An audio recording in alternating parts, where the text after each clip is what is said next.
अर्थव्यवस्था के कोरोना से उबर आने के चलते यह स्पष्ट था कि इस बार का आम बजट कुछ भिन्न होगा। अंततः ऐसा ही हुआ।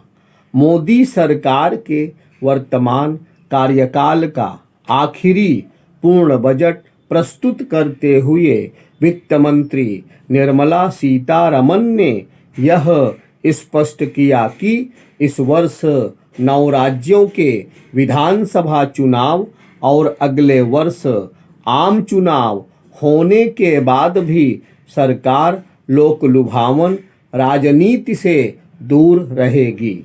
यह इसलिए उल्लेखनीय है क्योंकि कुछ राजनीतिक दल रेवड़ी संस्कृति को बढ़ावा देने में लगे हुए हैं। ऐसे समय मोदी सरकार ने यह तय किया कि वह रेवड़ी संस्कृति को बल देने के स्थान पर देश के समुचित विकास को वरीयता देगी। यह बजट इस ओर केवल संकेत ही नहीं कर रहा बल्कि आने वाले 25 वर्षों में देश को विकसित राष्ट्र बनाने के लक्ष्य को रेखांकित भी करता है। बजट के माध्यम से यह साफ संदेश दिया गया है कि सरकार विकास दर के साथ खपत बढ़ाने के लिए प्रतिबद्ध है। इसके लिए उसने आधारभूत ढांचे को विकसित करने हेतु बजट आवंटन बढ़ा कर 10 लाख करोड़ रुपए करने की घोषणा की है। यह पिछले वर्ष की तुलना में 33% अधिक है।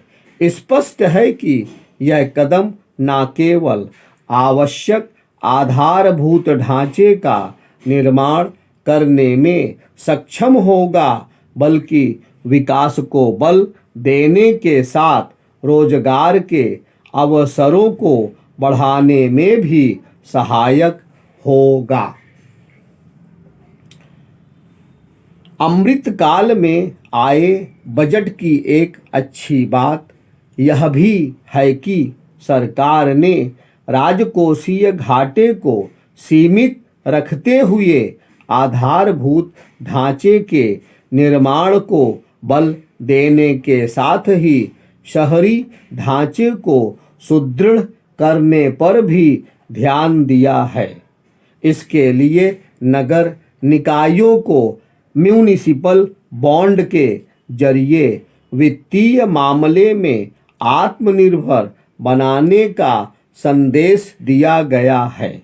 इस संदेश को सही तरह से ग्रहण किया जाना चाहिए क्योंकि शहर अर्थव्यवस्था के इंजन होते हैं। तमाम चुनौतियों के बाद भी बजट के जरिए मध्य वर्ग को कर राहत देने के लिए जो कदम उठाए गए वे यही संदेश दे रहे हैं कि सरकार सबका साथ सबका विकास के अपने मंत्र को लेकर सचेत है। इसी तरह प्रधानमंत्री कौशल विकास की नई योजना के साथ किसानों की आर्थिक स्थिति संवारने वाले कदम उठाकर सरकार ने यह भी बताया कि वह देश के विकास में सबकी भागीदारी बढ़ाना चाहती है। वास्तव में इसके बिना बात भी नहीं बनने वाली। आम बजट ग्रामीण विकास और शहरी विकास के साथ जिस तरह सामाजिक विकास पर भी केंद्रित है उससे यह साफ होता है कि सरकार ने जन कल्याण सुनिश्चित करने के साथ विकास को नई ऊंचाई पर ले जाने की कोशिश की है। इस कोशिश को कामयाब बनाने के लिए यह आवश्यक है कि बजट घोषणाओं को जमीन पर उतारने के लिए अतिरिक्त ध्यान दिया जाए।